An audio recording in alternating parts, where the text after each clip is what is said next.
मननी मुलायम जी के राज दुलारे अखिलेश अखिलेश पूरा यूपी पुकारे मननी मुलायम जी के राज दुलारे अखिलेश अखिलेश पूरा यूपी पुकारे हिंदू मुसलमान सब एक एकता कल के संदेश भैया अखिलेश एकता कल के संदेश अब की अखिलेश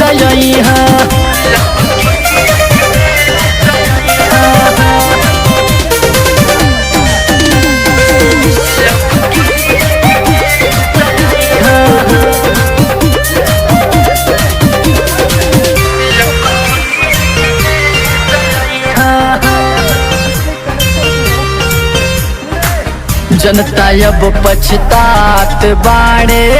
चूक भइल भारी हो खेत में किसान रोवे रोवता व्यापारी हो जनता अब पछतात बाड़े चूक भइल भारी हो खेत में किसान रोवे रोवता व्यापारी हो आहई के सबके कलेश होरिहा एकता के लेके संदेश भैया अखिलेश एकता के लेके संदेश अब की अखिलेश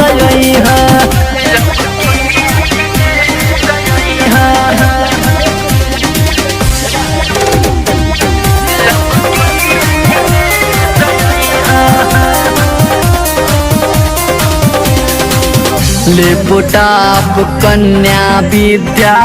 धन फिर से आई हो पाई के विकास यूपी फिर से मुस्काई हो लेपुटाप कन्या विद्या धन फिर से आई हो पाई के विकास यूपी फिर से मुस्काई हो संख्या में और एम्बुलेंस बढ़ी एकता कल के संदेश भैया अखिलेश एकता कल के संदेश अब की अखिलेश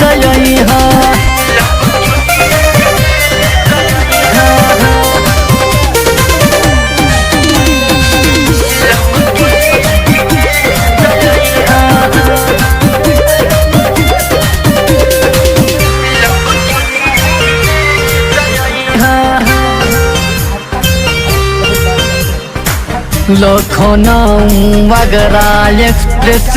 में भैया बनवाए हैं इंटरनेशनल स्टेडियम मेट्रो भी चलवाए हैं लखनऊ आगरा एक्सप्रेस में भैया बनवाए हैं इंटरनेशनल स्टेडियम मेट्रो भी चलवाए हैं रवि रंझवादा नहीं से सरई एकता कल के संदेश भैया अखिलेश एकता कल के संदेश अब की अखिलेश